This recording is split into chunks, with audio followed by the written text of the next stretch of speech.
ஒரு நிலைப்பாடு உண்டு நபிமார்களுக்கு மத்தியில்.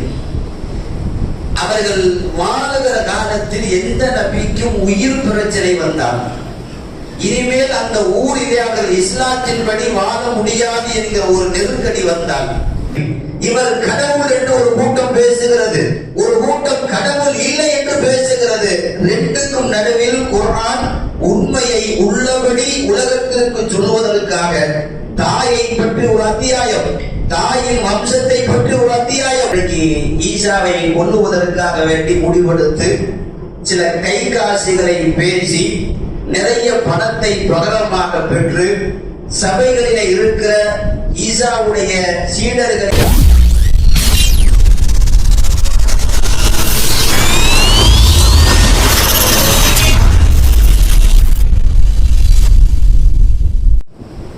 அல்லாஹு ஜல்ல ஷானஹு தஆலா தன்னுடைய வான்மறையான திருக்குர்ஆனில்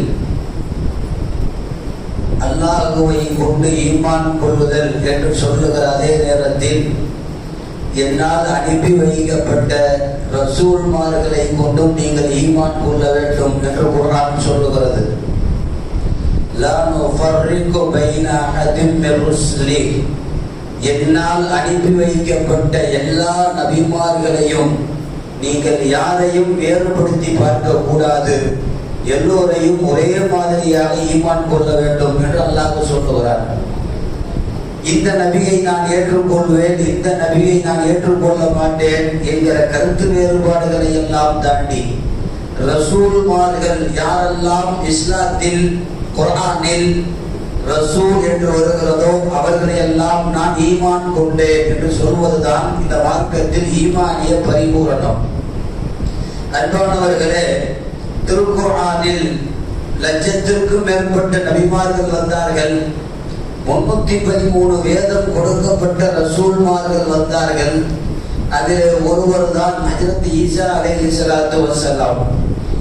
அவர்கள் குறித்திருக்கிற சில செய்திகள் இன்றைக்கு கிறிஸ்துவ உலகத்தில் இன்றைக்கு குட் ஃப்ரைடே என்று சொல்லுகிற புனித வெள்ளி என்று சொல்லுவார்கள். அநேகமாய் அவர்களுடைய நம்பிக்கையின்படி அவர்களுடைய இயேசு என்கிற ஈசாவை சிலுவையிலே அறைந்து கொல்லப்பட்ட நாள் என்று அதை அவர்கள் புனித வெள்ளியாக இன்றைக்கு அவர்கள் கொண்டாடி கொண்டு வருகிறார்கள். உலகத்திலே ஈசா என்பவர் யார், அவர் வரலாறு என்ன, அது குறித்திருக்கிற செய்திகளை அல்லாஹ் என்ன சொல்ல வருகிறான், அவர் கொல்லப்பட்டாரா, அவர் எங்கு இருக்கிறார், எப்போது வருவார் என்கிற அனைத்து செய்தியும் குர்ஆனிலேயும் ஹதீஸிலேயும் மிக தெளிவான ஆதாரத்தோடு இந்த உம்மத்திற்கு அல்லாஹ் சொல்லி கொடுத்திருக்கிறார். நாம் வரலாற்றினுடைய வெளிச்சத்தில் ஈசா குறித்து பார்க்கிறோம். உலகத்தில் சர்ச்சையாக்கப்பட்ட நபிமார்களில் மிகப்பெரிய ஒரு சர்ச்சைக்குள்ளாக்கப்பட்ட ஒரு நபி ஈசா என்று சொல்லலாம். யூதர்கள் ஈசாவை நபி என்று ஒத்துக்கொள்ளவில்லை. இன்று வரைக்கும் ரசூலுல் கத்தாப் என்று பெயர் வைத்திருக்கிறார். நபிமார்களில் ஈசா கள்ள நபி என்று பெயர். இது யூதர்களுடைய நிலைப்பாடு. கிறிஸ்துவ உலகம் ஒருபடி மேலே போய் அவர் தூதர் அல்ல, இறைவனின் தேவகுமாரன் என்று வணக்கத்திற்கு தகுதியாய் ஈசாவை ஆக்கி கொண்டார்கள். இது கிறிஸ்துவத்தினுடைய நிலைப்பாடு. இஸ்லாத்திலே குர்ஆன் நமக்கு வைத்திருக்கிற நிலைப்பாடு, ஈசா உலகத்தில் அனுப்பப்பட்ட தூதர், அவர் என்னை வணங்குவதற்காக வேண்டி உங்களுக்கு நபியாக அனுப்பப்பட்டார், அவருக்கு பிறகுதான் ரசூலுல்லாஹ் உங்களுக்கு நபியாக வந்தார் என்றெல்லாம் குர்ஆன் ஈசாவை நபி இல்லை என்றும் சொல்லவில்லை, அவர் தேவகுமாரன் என்றும் சொல்லவில்லை. ரெண்டுக்கும் நடுவில் அவர் கண்ணியமாய் அனுப்பப்பட்ட தூதர் என்று குர்ஆன் முன்வைக்கிறது. இந்த நிலைப்பாடுகளுக்கு மத்தியிலும் குர்ஆன் கடந்த கால வரலாறுகளை மிக தெளிவாக பேசுகிறது. இதற்கு முன்னால் எந்தெந்த நபிமார்கள் எல்லாம் வந்தார்கள், அவர்கள் காலத்தில் என்னென்ன முக்கிய சம்பவங்கள் நடந்தது, குகை தோழர்கள் யார், துல்கர்னைன் யார், யஜூஜ் மஜூஜ் கூட்டம் எப்படி, உலகத்தில் வந்த எல்லா முக்கிய நிகழ்வுகளையும் மிக தெளிவுபடுத்துவது திருக்குர்ஆன். அந்த குர்ஆனுடைய வரிசையிலே ஈசாவை அல்லாஹ் நிறைய தெளிவுபடுத்துகிறான். ஏனென்றால் இவர் தெளிவுபடுத்தப்பட வேண்டிய நபி. காரணம், இந்த நபியை ஒரு கூட்டம் கடவுளாக வணங்கி கொண்டிருக்கிறது. அந்த தப்பை இஸ்லாத்தில் அவர்கள் செய்துவிடக் கூடாது என்பதற்குத்தான் அல்லாஹ் ஈசா குறித்திருக்கிற வரலாற்று செய்திகள் வழி நெடுகிலையும் குர்ஆனிலே ஆங்காங்கே ஈசாவை பற்றி அல்லாஹ் சொல்லுகிறார். நாம் யோசித்து பார்க்கிறோம், குர்ஆனுக்குள்ளே போய் பார்த்தால் ஈசா அலைஹிஸ்ஸலாம் பைபிளில் கூட அவர்கள் இவ்வளவு தெளிவாக வைத்திருக்க மாட்டார்கள். ஆனால் அந்த நபி குறித்திருக்கிற தெளிவான வரலாறு குர்ஆனில் நமக்கு மிக தெளிவாக அல்லாஹ் சொல்லுகிறார். முதலிலே ஈசாவை பற்றி குர்ஆன் பேசவில்லை, ஈசாவுடைய தாய் மரியமை பேசுகிறது. மரியமை பேசுவதற்கு முன்னால் மரியமின் சந்ததியை பேசுகிறது. நமக்கெல்லாம் தெரியும், மரியமினுடைய குடும்ப பாரம்பரியத்தை பேசுவதற்கு ஒரு சூரா ஆல இம்ரான் என்று பெயர். மரியமின் தந்தை, மரியமுடைய தந்தைக்கு பெயர் இம்ரான் என்று பெயர். மரியம் அலைஹிஸ்ஸலாத்துடைய தந்தையின் பெயரிலே ஒரு அத்தியாயம். மரியம் யார்? மரியம் கர்ப்பத்தில் இருந்த போது என்ன நடந்தது? மரியம் அலைஹிஸ்ஸலாம் பிறந்ததற்கு பிறகு யார் வளர்த்தார்? அந்த வளர்ப்பு எப்படி இருந்தது? மரியம் அலைஹிஸ்ஸலாம் எப்படி எல்லாம் வளர்க்கப்பட்டார்கள் என்று குர்ஆனில் மரியம் அலைஹிஸ்ஸலாமுடைய சந்ததிகள் குறித்து அல்லாஹ் பேசுகிறார். இரண்டாவது, மரியமுக்கு தனியாக அத்தியாயம் கொடுத்து சூரா மரியம், பெண்கள் பெயரே வராத குர்ஆனில் மரியம் அலைஹிஸ்ஸலாம் ஆயத்திலையும் இருக்கிறார்கள், அத்தியாயத்திலையும் இருக்கிறார்கள். மரியத்திற்கு தனியாக அல்லாஹ் அத்தியாயம் தருகிறார். மரியம் அலைஹிஸ்ஸலாம் அவர்களுடைய குழந்தை பிறப்பு எப்படி, கர்ப்ப காலம் எப்படி, ஈசா எப்போது பிறந்தார், பிறந்ததற்கு பிறகு என்னென்ன நிகழ்வுகள் நடந்தது என்கிற டோட்டல் ஹிஸ்டரி, வரலாற்று செறிவுகள் குர்ஆனிலே அல்லாஹ் பதிவு செய்கிறார். அதற்கு பிறகு ஈசா குறித்து குர்ஆனிலே அல்லாஹ் பேசுகிறார். நாம் யோசித்து பார்க்கிறோம், ஒரு நபியினுடைய பாரம்பரியத்தை எல்லாம் குர்ஆனிலே அவ்வளவு டீட்டெயிலாக எந்த நபிக்கும் பேசவில்லை. ஈசாவுக்கு பேசுவதனுடைய நோக்கம் என்ன தெரியுமா? இவர் கொஞ்சம் சர்ச்சையாக்கப்பட்டிருக்கிற நபி. இவர் கடவுள் என்று ஒரு கூட்டம் பேசுகிறது, ஒரு கூட்டம் கடவுள் இல்லை என்று பேசுகிறது. ரெண்டுக்கும் நடுவில் குர்ஆன் உண்மையை உள்ளபடி உலகத்திற்கு சொல்வதற்காக தாயை பற்றி ஒரு அத்தியாயம், தாயின் வம்சத்தை பற்றி ஒரு அத்தியாயம், அதற்கு பிறகு ஈசா குறித்திருக்கிற பல்வேறு வசனங்கள், இவைகளை எல்லாம் குர்ஆன் முன்வைக்கிறது. புனித மரியா என்று சொல்லுகிறார்கள் பைபிளில், ஆனால் குர்ஆன் சொல்லுகிறது உம்மு சித்திகா, அவர் தாயில் உண்மையான தாய் என்று குர்ஆன் புனித மரியம் அலைஹிஸ்ஸலாம் அவர்களை அல்லாஹ் புகழ்ந்து ஆயத்தை இறக்குகிறார். உண்மையின் உறைவிடம் மரியம், இது குர்ஆனில் அல்லாஹ் வைத்திருக்கிற பெயர். ஹஜ்ரத் ஈசா அலைஹிஸ்ஸலாம் அவருடைய தாய், அந்த தாய் குறித்து நபி ஸல்லல்லாஹு அலைஹி வஸல்லம் சொன்னார்கள், ஈசாவுடைய தாய் மரியம் நாளை மறுமையில் சொர்க்கத்தில் எனக்கு நிக்காஹ் செய்து அல்லாஹ் வைப்பான்.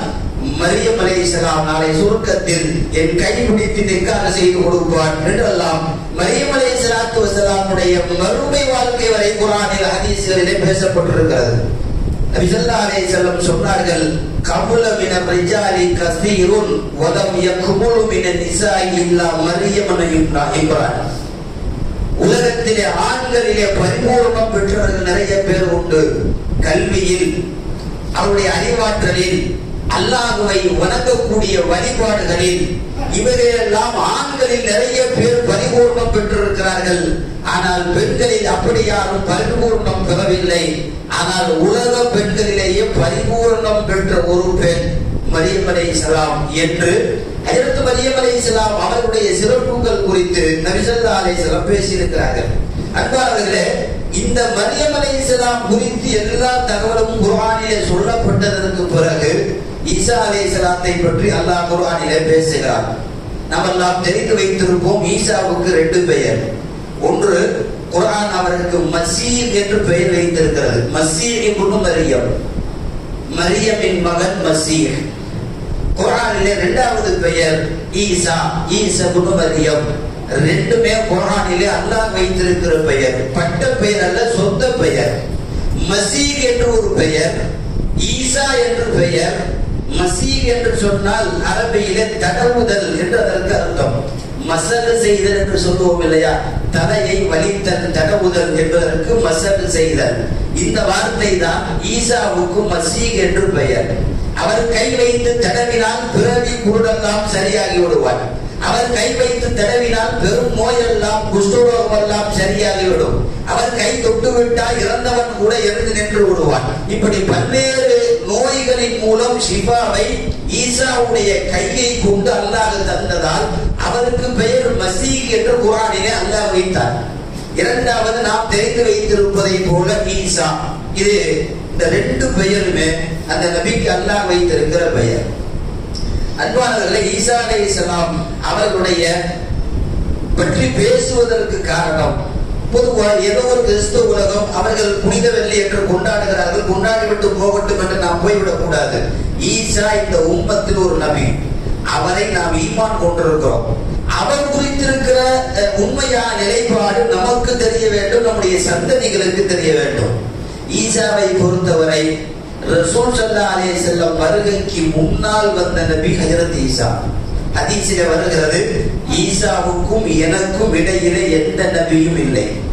ஈசா வந்துவிட்டு உயர்த்தப்பட்டதற்கு பிறகு அல்லாஹ் என்னை நபியாக அனுப்பினான். எனக்கு முன்னால் நபியாக வந்தவர் ஈசா. ரெண்டு பேருக்கும் இடைப்பட்ட காலம் 500 வருஷம் என்று சொன்னார்கள் ஸல்லல்லாஹு அலைஹி வஸல்லம். ஈசா உயர்த்தப்பட்டதற்கு பிறகு கிட்டத்தட்ட 400 சில்லறை வருஷத்திற்கு பிறகுதான் பெருமானார் பிறக்குகிறார்கள். ஆகவே ஈசா இந்த உம்மத்திற்கு நெருக்கமான நபியாக இருப்பதாலும், இந்த உம்மத்தில் ஈசாவை கொண்டும் நாம் ஈமான் கொண்டிருப்பதாலும், அவர்கள் முடித்திருக்கிற சர்ச்சையான சில முடிச்சுகளை குர்ஆன் என்ன சொல்லுகிறது என்பதை தெரிய வேண்டிய கடமை நமக்கு உண்டு. ஹஜ்ரத் ஈசா அலைஹிஸ்ஸலாம் பற்றி நிறைய தகவல்கள் இருந்தாலும் அவருடைய இறுதி கட்ட கடைசி கட்ட சில விஷயங்கள் நம்முடைய கவனத்துக்குரியது. ஈசா அலைஹிஸ்ஸலாம் அவர்கள் குறித்திருக்கிற 3 நிலைப்பாடு.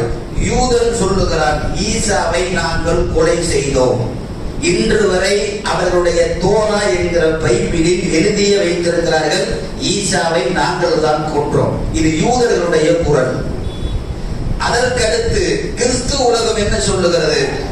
யூதர்கள் கொலை செய்யவில்லை, நாங்கள் தான் சிலுவையிலே அறைந்து கொன்றோம். இது கிறிஸ்துவருடைய நிலைப்பாடு. இந்த ரெண்டுக்கும் மத்தியில் இஸ்லாத்திற்கு முஸ்லிம்களுக்கு குர்ஆன் சொல்லுகிறது, அவர் கொல்லப்படவும் இல்லை, சிலுவையிலே அறையப்படவும் இல்லை. இந்த ரெண்டுக்கும் மத்தியில் அல்லாஹ் தன் நிலையில் அவரை உயர்த்தி கொண்டான் என்பது குர்ஆனிலே சொல்லுகிற நிலைப்பாடு. கிட்டத்தட்ட இந்த 3 நிலைப்பாட்டில் யூதர்களும் கிறிஸ்தவர்களும் ஒரே நிலைப்பாட்டுக்கு தான் வருகிறார்கள். யூதர்கள் கொன்றோம் என்று சொல்லுகிறார்கள், கிறிஸ்தவர்கள் சிலுவையில் அறைந்து கொன்றோம் என்று சொல்லுகிறார்கள். 2 பேருமே கொலை செய்தது உண்மை என்று ஒத்துக் கொள்கிறார்கள். ஆனால் குர்ஆன் சொல்லுகிறது, ஈசா கொல்லப்படவில்லை, அல்லாஹ் தன் பக்கம் உயர்த்தி கொண்டான். இது குர்ஆனில் ஈசா குறித்திருக்கிற உண்மை செய்தி. குர்ஆனிலே நீங்கள் ஈசா குறித்து தேடி பார்த்தால் அல்லாஹ் இந்த வார்த்தை சொல்லுகிறான், வஜஅல்னா இப்னு மர்யம உம்மஹு ஆயா. ஈசாவையும் ஈசாவுடைய தாய் மரியம் அலைஹிஸ்ஸலாம் அவர்களையும் ஆயா, நாம் ஆயத்தாக வைத்திருக்கிறோம். இது குர்ஆனிலே வருகிற வார்த்தை. ஆயத் என்றால் அத்தாட்சி என்று பொருள், ஆயத் என்றால் ஆதாரம் என்று பொருள், ஆயத் என்றால் சான்று என்று பொருள், ஆயத் என்று சொன்னால் அற்புதம் என்று பொருள். ஈசாவையும் அவர் தாய் மரியமையும் நாம் அற்புதமாக சான்றாக வரலாற்றினுடைய சிறப்பம்சமாக வைத்திருக்கிறோம் என்று குர்ஆன் சொல்லுகிறது. என்ன சான்று தெரியுமா?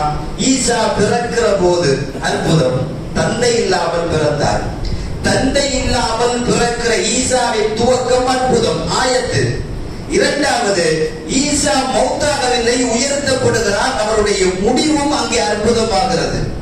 பிறப்பும் அற்புதம், மௌத்தாகாமல் உயர்த்தப்பட்டிருக்கிற முடிவும் அற்புதம். இந்த ரெண்டும் அந்த நபிக்கு அல்லாஹ் தந்திருப்பதால் அல்லாஹ் ஆயத்தாக வைத்திருக்கிறோம் என்று அல்லாஹ் குர்ஆனிலே சொல்லுகிறார்.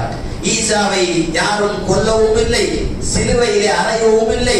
நாம் அவரை அத்தாட்சியாக உலகத்திற்கு காட்டுவதற்கு என் பக்கம் உயர்த்தி இருக்கிறேன் என்று குர்ஆனில் அல்லாஹ் சொல்லுகிறார். இந்த அடிப்படையிலே ஈசா கொலை செய்யப்படவில்லை என்பதை நம்புவதுதான் இஸ்லாத்தினுடைய நிலைப்பாடாகும். பொதுவாக ஒரு நிலைப்பாடு உண்டு நபிமார்களுக்கு மத்தியில். அவர்கள் வாழுகிற காலத்தில் எந்த நபிக்கும் உயிர் பிரச்சனை வந்தால், இனிமேல் அந்த ஊரிலே அவர்கள் இஸ்லாத்தின்படி வாழ முடியாது என்கிற ஒரு நெருக்கடி வந்தால், அல்லாஹ் எல்லா நபிமார்களுக்கும் ஹிஜ்ரத் செய்ய சொல்லுவார். அந்த ஊரை விட்டு விட்டு வேறு ஊருக்கு நீங்கள் போங்கள் என்று சொல்லி அல்லாஹ் அனுப்பி வைப்பார். இது எல்லா நபிமார்களுடைய காலத்திலையும் நடந்திருக்கிறது, ரசூலுல்லாஹ்வுக்கும் நடந்திருக்கிறது. மக்காவை விட்டு மதீனாவுக்கு போனார்கள் இல்லையா? இது மாதிரி எல்லா நபிமார்களுக்கும் ஒரு பொது நியதி.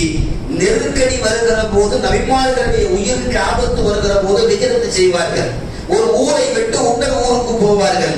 இதே நெருக்கடி ஈசாவுக்கு வருகிற போது அவர் ஊரை விட்டு போகவில்லை, மண்ணை விட்டு விண்ணுக்கு போகிறார். அல்லாஹ் தன் பக்கம் ஹிஜ்ரத்தாக உயர்த்தி கொள்ளுகிறான். குர்ஆனிலே இவரை சான்றாக ஆயத்தாக நாம் வைத்திருக்கிறோம் என்று குர்ஆனிலே அல்லாஹ் சொல்லுகிறான். உலகத்திற்கு ஈசா குறித்து குர்ஆன் சொல்லுகிற தெளிவான செய்தி என்ன தெரியுமா? யூதர்கள் சொல்வதை போல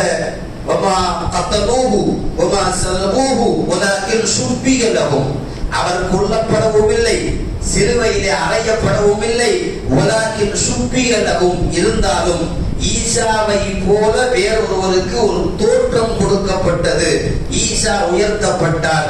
ஈசாவை போன்றிருக்கிற உருவம் கொடுக்கப்பட்ட யூதாஸ் என்கிற காட்டி கொடுத்த துரோகி அவன் சிலுவையிலே அறையப்பட்டான் என்பது குர்ஆனில் அல்லாஹ் சொல்லுகிற வார்த்தை. சுப்பிகலகும் குர்ஆனிலே ஈசாவை போல ஒரு மாதிரியாக்கப்பட்டது. யூத அரசு அன்றைக்கு ஈசாவை கொல்லுவதற்காக வேண்டி முடிவெடுத்து சில கை காசுகளை பேசி நிறைய பணத்தை பகரமாக பெற்று சபைகளிலே இருக்கிற ஈசாவுடைய சீடர்களில் 12 பேரிலே ஒரு சீடர் யூதாஸ் என்று பெயர். அந்த யூதாஸை விலக்கி வாங்கி கடைசியாக யூத அரசு சொன்னது, நீ ஈசாவுடைய கூட்டத்திலே போய் உட்கார்ந்து கொண்டு அவர் எங்க இருக்கிறார் என்று எங்களுக்கு அடையாளம் காட்டு, நாங்கள் அவரை கொன்று விடுகிறோம் என்று சொல்லி அவனும் அதை கை காசுகளை வாங்கி கொண்டு ஈசாவுடைய கூட்டத்திலே போய் உட்காருகிற போது கொலை செய்வதற்கு சிலுவையோடு யூதர்கள் வருகிறார்கள். அல்லாஹ்வின் ஏற்பாடு. எந்த நபிமார்களையும் அவ்வளவு சீக்கிரத்திலே கொல்லுவதற்கு அல்லாஹ் அனுமதிக்க மாட்டான். ஈசாவை அப்படியே உயர்த்தி கொண்டான். இரண்டாவது, காட்டி கொடுத்த துரோகி. பொதுவாக காட்டி கொடுத்தவனுக்கு துரோகி என்றுதான் பெயர். அந்த யூதாஸை அல்லாஹ் என்ன செய்தான்? குர்ஆனிலே சுப்பிகலகும், ஈசாவுடைய முகத்தை அல்லாஹ் அப்படியே அங்கு பதித்தான். ஈசாவை போல முகம் மாறுகிறது. வந்தவர்கள் எல்லாம் இவன் தான் ஈசா என்று சொல்லி யாரை உறவு வாங்க அனுப்பினார்களோ அவனவே ஈசாவாக நம்பி சிலுவையிலே அறைந்தார்கள். இன்று வரை யூதன் சொல்லுகிற கொலை செய்தோம் என்பதும் பொய்யாகும். கிறிஸ்தவர்களை போல நாங்கள் சிலுவையிலே அறையப்பட்டோம் அறைந்தோம் என்பதும் பொய்யாகும். அல்லாஹ் தன்னிலையில் ஈசாவை உயர்த்தி கொண்டார். இஸ்லாத்திலே இன்று வரை நாம் ஈசாவை பற்றி இருக்கிற நம்பிக்கை என்ன தெரியுமா? ஈசா இன்றைக்கும் உயிரோடு இருக்கிறார். ஈசா அலைஹிஸ்ஸலாம் உயர்த்தப்படுகிற போது 33 வயது. பெருமானார் ஸல்லல்லாஹு அலைஹி வஸல்லம் ஈசா அலைஹிஸ்ஸலாம் குறித்து நிறைய தகவல்கள் சொன்னார்கள். 33 வயதிலே உயர்த்தப்பட்ட ஈசா அலைஹிஸ்ஸலாம் மீண்டும் சிரியாவுடைய தேசத்திலே டமாஸ்கஸ் என்று சொல்லுகிற அந்த இடத்திலே பள்ளிவாசல் இருக்கிறது. இன்றைக்கும் அந்த பள்ளி இருக்கிறது. அந்த பள்ளியினுடைய மெஹராபிலே தான் இறங்குவார்கள், அங்குதான் தொழுவார்கள், அங்குதான் இருப்பார்கள். 40 வருஷம் அதற்கு பிறகு அவர் பூமியிலே இருப்பார்கள். 33 உயர்த்தப்பட்ட ஈசா மீண்டும் பூமிக்கு வந்து 40 வருஷம், கிட்டத்தட்ட அவருக்கு வாழ்நாள் என்பது 73 வருஷம் ஆகும். அவர் 40 வருஷம் வாழ்வார். தஜ்ஜாலை கொல்லுவார், சிலுவைகளை முறிப்பார், பன்றிகளை கொல்லுவார். மீண்டும் அவர் நிக்காஹ் செய்வார், அவருக்கு குழந்தைகள் பிறக்கும். அதற்கு பிறகு மௌத்தாகுவார். திருமதி ஷரீஃபிலே இப்படியும் ஹதீஸ் இருக்கிறது. ஈசா அவர் வாழ்ந்து மௌத்தாகி மதீனாவிலே நான் அடக்கி இருக்கிற ரவுதாவிலே வந்து அடக்கமாகுவார். இன்றைக்கும் 3 ஜனாசா இருக்கக்கூடிய இடத்தில் பக்கத்திலே இன்றைக்கும் ஒரு கபருக்கு மட்டும் இடம் இருக்கிறது. உங்களுக்கு ரசூல் ஸல்லல்லாஹு அலைஹி வஸல்லம் அடக்கி இருக்கிற ரவுலா குறித்து தெரியும். அதிலும் கூட பதிவு செய்கிறார்கள். நபி ஸல்லல்லாஹு அலைஹி வஸல்லம் அதற்கு பக்கத்தில் அபூபக்கர் ரலியல்லாஹு அன்ஹு, அதற்கு பக்கத்திலே உமர் ரலியல்லாஹு அன்ஹு, அதற்கு பக்கத்தில் ஒரே ஒரு ஜனாசாவுக்கு மட்டும் இடம் இருக்கிறது. நாயகம் சொன்னார்கள், ஈசா யுத்ஃபன மஅஹு, என் பக்கத்தில் வந்து அவர் அடங்குவார். ஈசா உயர்த்தப்பட்டதிலிருந்து அவர் மீண்டும் இறங்கக்கூடிய இடம் வரைக்கும், தொழுகிற பள்ளிவாசல் வரைக்கும் அவர் எத்தனை நாள் வாழ்வார் என்று குறித்து, ஏன் எங்கு வந்து அடங்குவார் என்பது குறித்து கூட இஸ்லாத்தில் பெருமானார் பேசாத தலைப்பு வாய்ப்பில்லை, எல்லாம் பேசினார்கள்.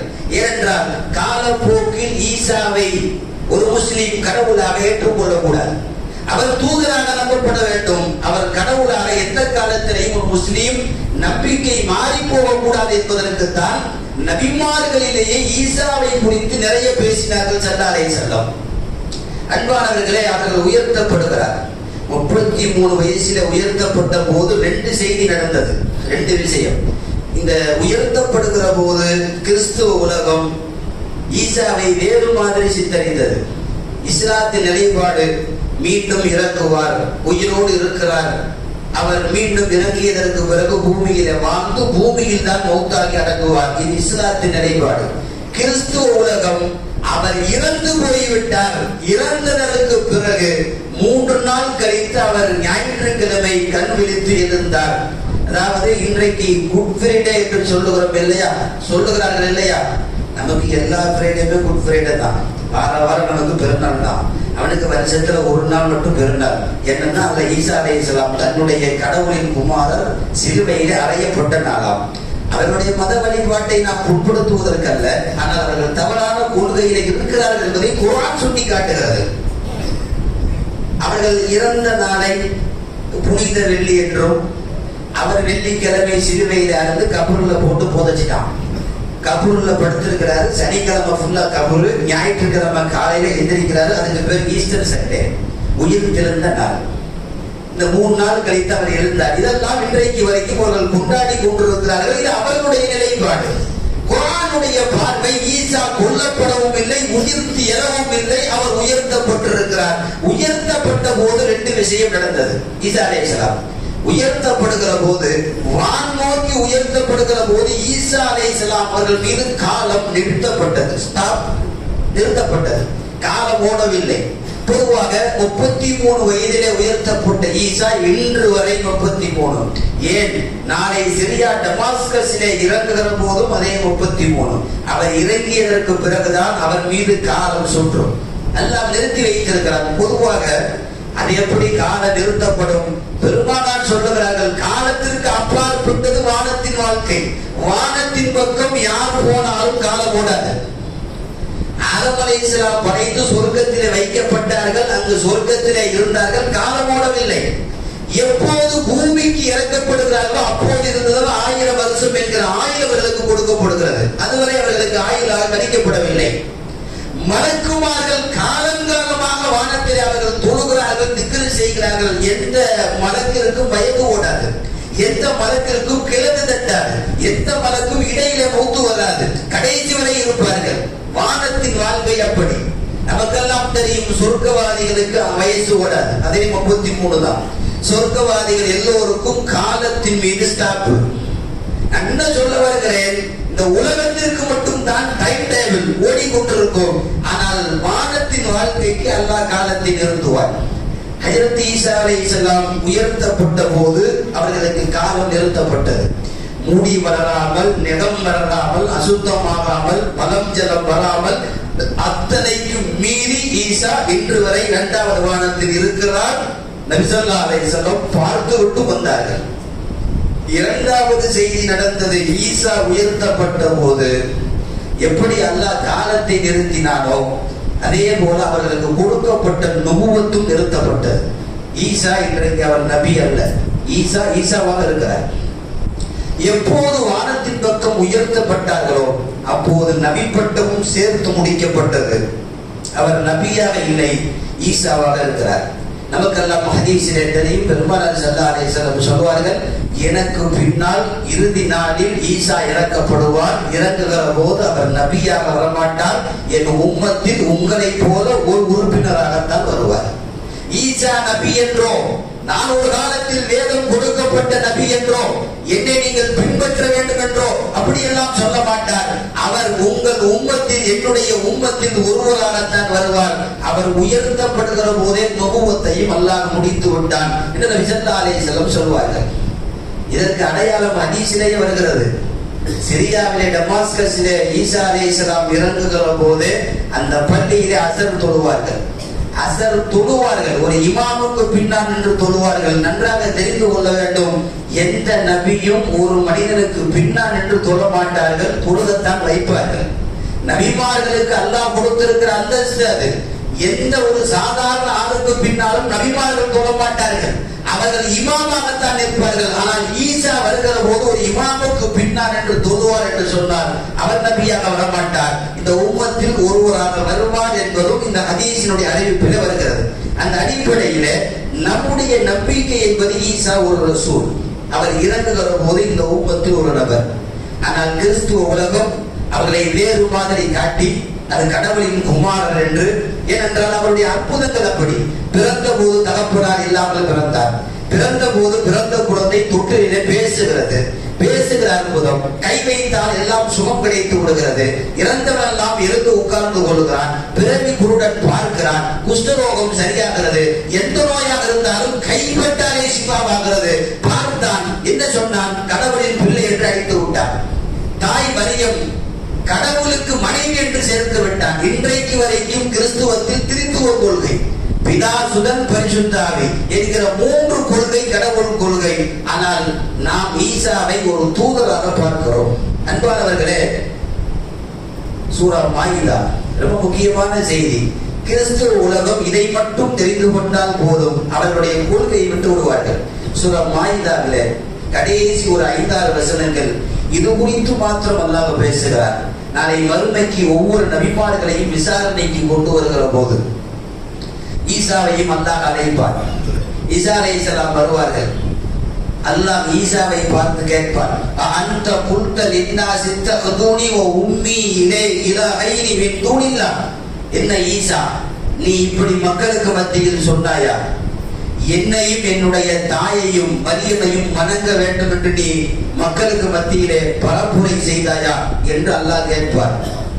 ஏனென்றால் உன்னை வணங்குகிறார்கள், உன் தாய் மரியமை வணங்குகிறார்கள், நீ அப்படி ஏதாவது சொன்னாயா என்று அல்லாஹ் விசாரிப்பார். அதற்கு ஈசா அலைஹிஸ்ஸலாம் சொல்லுகிற பதிலும் குர்ஆனில் இருக்கிறது. சுப்ஹானக, எடுத்தவுடன் சொல்லுகிற வார்த்தை, அல்லாஹ்விற்கே புனிதத்தன்மை உண்டாகட்டும் என்று சொல்லிவிட்டு, மா யகூனு லி அன் அகூல மா லைஸ லி அன் அஅ்புதுல்லாஹ ரப்பி வ ரப்பக்கும். யா அல்லாஹ், நான் எப்போது சொன்னேன்? என்னை வணங்க சொல்லி, என் தாயை வணங்க சொல்லி யாருக்கு சொன்னேன்? நீ என்ன சொன்னாயோ அதைத்தான் நான் சொன்னேன். நீ என்ன சொன்னாய்? என்னை வணங்க வேண்டும் என்றுதான் சொன்னாய், அதைத்தான் நானும் இந்த துனியாவிலே சொன்னேன். அஅ்புதுல்லாஹ ரப்பி வ ரப்பக்கும், என் இறைவனான உங்கள் ரப்பான அல்லாஹ்வை வணங்குங்கள் என்றுதான் நான் சொன்னேன் என்று சொல்லிவிட்டு ஈசா அலைஹிஸ்ஸலாம் திரும்பவும் சொல்லுவார்கள், குன்த அலைஹிம் ஷஹீதம் மா தும்த ஃபீஹிம். நான் பூமியிலே உயிரோடு வாழ்ந்த காலமெல்லாம் என்னை வணங்காமல் பார்த்து கொண்டேன், யாரையும் என்னை வணங்காமல் நான் பார்த்து கொண்டேன், யாரும் என்னை வணங்கவில்லை. நான் எப்போது மௌத்தானேனோ, குர்ஆனில இதெல்லாம் பதிவு, தவப்பத்தனி குன்த அன்த ரகீபு அலைஹிம், எப்போது யா அல்லாஹ் என்னை மௌத்தாக்கினாயோ, என் மௌத்துக்கு பிறகு என்ன நடந்தது என்று உனக்குத்தான் தெரியும். நான் மௌத்தானதற்கு பிறகு என்னை கடவுளாக ஆக்கியது யார், என்னை சிலுவையில் அறைந்து வணங்கியது யார், உனக்குத்தான் தெரியும், எனக்கு எதுவும் தெரியாது என்று சொல்லி அல்லாஹ் சொல்லுகிற குற்றத்திலே இருந்து ஈசா அலைஹிஸ்ஸலாம் தன்னை விடுவித்துக் கொள்வார்கள். யாரெல்லாம் ஈசா கடவுள் என்று சொன்னார்களோ அங்கு அவர்கள் மாற்றிக் கொள்வார்கள், நரகத்திற்கு போவார்கள் என்பது குர்ஆன் இன்றைக்கு வரைக்கும் அவருடைய கடவுள் கொள்கை தவறு என்று சொல்ல வருகிறது. அன்பானவர்களே, கடவுள் கொள்கை மட்டுமல்ல, ஈசா கொல்லப்பட்டார் என்று சொல்லி கொண்டாடுகிற இந்த குஃப்ரேடமும் அவர்களுக்கு தப்பு. ஏன்னா ஈசா கொல்லப்படவே இல்லை. ஈசா பிறந்தார் என்று கிறிஸ்துமஸ்ல டிசம்பர் 26 கொண்டாடுகிறார்கள், 25 கொண்டாடுகிறார்களே, ஈசா பிறந்த நாளும் தப்பு. நான் தப்சீரிலே கூட உங்களுக்கு சொல்லி இருக்கிறேன், ஈசா பிறந்தது இவர்கள் கொண்டாடுகிறார்களே டிசம்பர் 25 ஜீசஸ் பிறந்த நாள் என்று. அந்த நாள் குறித்து குர்ஆனிலே ஒரு வசனம் வருகிறது. உலகமெல்லாம் ஈசாவுடைய பிறப்பு குறித்து எப்போது கொண்டாடுவார்கள்? குளிர் காலத்திலே கொண்டாடுவார்கள். டிசம்பர் 25 குளிர் காலம். வருஷம் ஈசா பிறந்த நாள் என்று உலகம் கொண்டாடுகிறது. ஆனால் குர்ஆனிலே அல்லாஹ் சொல்லுகிறான், மரியம் அலைஹிஸ்ஸலாம் அவர்கள் ஈசாவை பெற்றவுடன் வஹுஸி இலைகி பிஜித்ரின் நக்லதி வ துஸாக்கத் அலைகி ரத்பன் ஜனியா.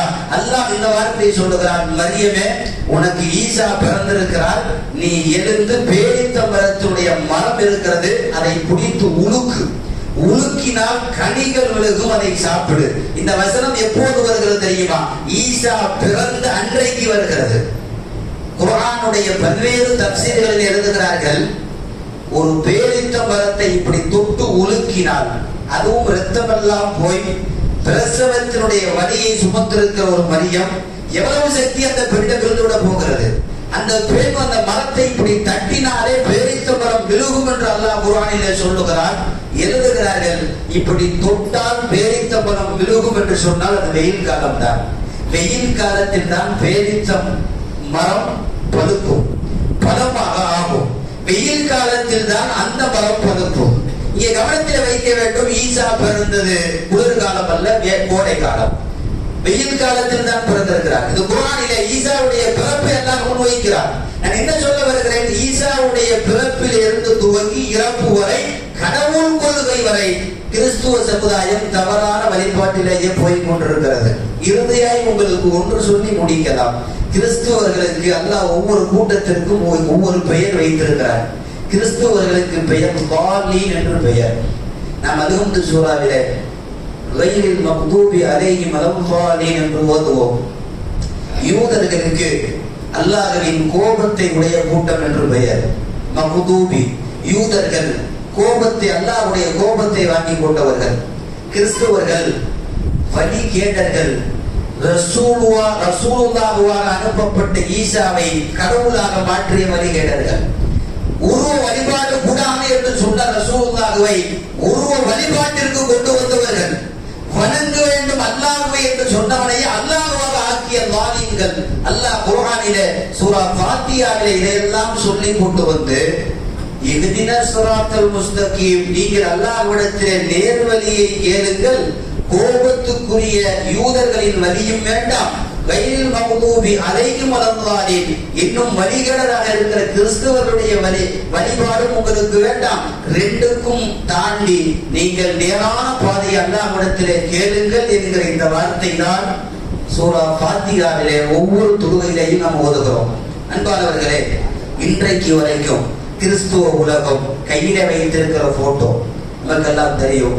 கையில ஒரு போட்டோ வைத்திருப்பார்கள், அது இயேசு கிறிஸ்துனுடைய உருவப்படம், அது அவருடைய படமே அல்ல. அன்றைக்கெல்லாம் போட்டோக்களும் போட்டோகிராபிகளும் இல்லாத காலத்தில் ஈசாவுடைய படம் எப்படி வந்தது? ஈசா மாடலாக ஆக்கப்பட்டார். இன்றைக்கு வரைக்கும் திருவள்ளுவர்களுக்கு சிலை வச்சிருக்காங்க. முதல்ல திருவள்ளுவரே கிடையாது, அவனா ஒரு உருவத்தை அடிச்சு விட்டான். அடிச்சு விட்டு அவருக்கு தாடி இப்படி இருந்தது, அவர் இப்படி இருந்தது. அதிலும் கூட சில பிரச்சனை. திருவள்ளுவர் காவி உடையிலே அடைய வேண்டும் என்றெல்லாம் பிரச்சனை நடக்கிறது. அப்பாற்பட்டு நாம் பார்க்கிறோம். ஆனால் ஈசாவை உருவம் கொடுத்து, உருவம் எப்போது வருகிறது? ஈசா மௌத்தாகி 300 வருஷத்துக்கு பிறகுதான் உருவமாக வருகிறது. 300 வருஷத்தில் எவன் பார்த்தது? அங்கு அடையாளம் எல்லாம் இவனாக சேர்த்து சேர்த்து ஒரு உருவம் செய்து இவர் ஈசாவாக இருக்கக்கூடும் என்று சொல்லி, பிறகு அந்த ஈசா அலைஹிஸ்ஸலாம் என்கிற உருவம் தாண்டி கடவுளின் குமாரனாக வணக்கத்திற்கு தகுதியாக கொண்டு வந்து ஒரு இறை தூதரை அந்த கூட்டம் வைக்கிறது என்று சொன்னால் அவர்களை குர்ஆன் வாலின் என்று தான் சொல்லுகிறது. அன்பானவர்களே, கிறிஸ்துவ உலகத்தினுடைய எல்லா வழிபாடுகளும் கொஞ்சம் இஸ்லாத்திற்கு அப்பாற்பட்டு போவதால் அவர்கள் வழிகட்ட கூட்டம் என்று அல்லாஹ் சொல்லுகிறார். சிலுவையிலே அறைந்தோம் என்று குர்ஆனிலே அவர்கள் சொல்லுகிறார்கள். சிலுவையிலே அறைந்தார். நாம் யோசிக்க வேண்டும், எங்களை ரட்சிப்பவர் இயேசு என்று அவனே சொல்லுகிறான். ஒரு ரட்சிக்கக்கூடிய இயேசை சிலுவையில் அறைந்து கொன்று விட்டால் 3 நாள் கழித்துத்தான் எழுந்தான் என்று நீங்களே சொல்லுகிறீர்கள் என்றால் அந்த 3 நாள் உலகத்தை யார் ரட்சித்தது? கடவுளின் குமார் என்று நீங்கள் தான் சொல்லுகிறீர்கள். ஒரு கடவுளின் பிள்ளையாக ஈசா இருந்தால் ஈசாவை கடவுள் பார்த்து கொண்டு சும்மா இருந்திருப்பாரா? என் பிள்ளைய கண்ணுக்கு முன்னாடி அடிக்கிற மாதிரி இருந்தா கீழே இறங்கி வந்துருவான்ல. அப்ப ஈசாவை ஆணி வைத்து அடிக்கிற போது ரப்பு வரணும் இல்ல, அவர் ரப்பின் குழந்தையே கிடையாது, ஈசா அடிக்கப்படவும் கிடையாது. இதுவெல்லாம் அவர்களுக்குள்ளேயே நடக்கக்கூடிய முரண்பாடுகள். இன்னும் சொன்னால் பைபிளிலேயே இந்த வார்த்தை இருக்கிறது. நீங்கள் கிறிஸ்துவ சர்ச்சுகளிலே போனால் ஒவ்வொரு கிறிஸ்துவத்தினுடைய அந்த இயேசு கிறிஸ்துவனுடைய போட்டோவுக்கு மேலே இந்த வார்த்தையை எழுதி வைத்திருப்பார்கள். சிலுவையிலே அடைகிற போது இயேசு சொன்னாராம், ஏனோ தாமா சபக்தானி, ஹிப்ரு மொழியில், இறைவா என்னை ஏன் கைவிட்டாய். இந்த வார்த்தை இன்னைக்கு வரைக்கும் எல்லா சர்ச்சுகளிலேயும் எழுதப்பட்டிருக்கிறது. ஹிப்ரு மொழி, இயேசு பேசியது, ஈசா பேசியது ஹிப்ரு மொழி. இந்த மொழியிலே ஏனோ தாமா சபக்தானி, இறைவா என்னை ஏன் கைவிட்டாய் என்று சொல்லியே அவர் சிலுவையிலே இரத்தமாகி சித்தமாகி விட்டார் என்று எழுதியிருக்கிறார். நாம் யோசித்து பார்க்கிறோம், ஒரு கடவுளை ஏற்றுக்கொண்ட ஒரு இறை தூதர் மௌத்தாகிற போது ஏன் என்னை கைவிட்டீர் என்று அவர் கேட்பாரா? அவர் கேட்கக்கூடியவர் இறை தூதராக இருப்பாரா அல்லது அவரே கடவுளாக இருப்பாரா? இது எதற்கும் கிறிஸ்துவ உலகத்தில் பதில் இல்லை. குர்ஆன் அழகாய் சொல்லுகிறது, ஈசா அவர் ரப்பை வணங்கக்கூடிய ஒரு தூதர். ஈசா இந்த உம்மத்திற்கு அனுப்பப்பட்ட நபிமார்களின் ஒரு நபி. ஈசா மீண்டும் வானத்தின் பக்கம் உயர்த்தப்பட்டு மீண்டும் இந்த உம்மத்திற்கு வழிகாட்டுவதற்கு வருகிற நபி என்பதுதான் இஸ்லாத்தில் ஈசாவை பற்றி இருக்கிற முழுமையான கொள்கையாகும். ஈசா குறித்திருக்கிற அவர்கள் மீது கற்பிதங்கள் நிறைய வைத்துக் கொண்டு தவறான பாதையிலே வணங்கி கொண்டிருக்கிற கிறிஸ்துவ மதத்திற்கும் வேறு மக்களுக்கும் அல்லாஹ் குர்ஆனை கொண்டு நேர்வழி காட்டட்டும். எல்லாம் வல்ல இறைவன் குர்ஆனையும் குர்ஆன் சார்ந்திருக்கிற செய்திகளையும் முழுமையாய் நம்புகிற முஃமின்களின் கூட்டத்தில், நேரான வழி பெற்ற கூட்டத்தில் அல்லாஹ் எல்லோரையும் ஆக்கி அருள் புரிவானாக. ஆமீன். வாஃபிரு தஅவானா அல்ஹம்துலில்லாஹி ரப்பில் ஆலமீன். சுன்னத்துல் வல் தொழுது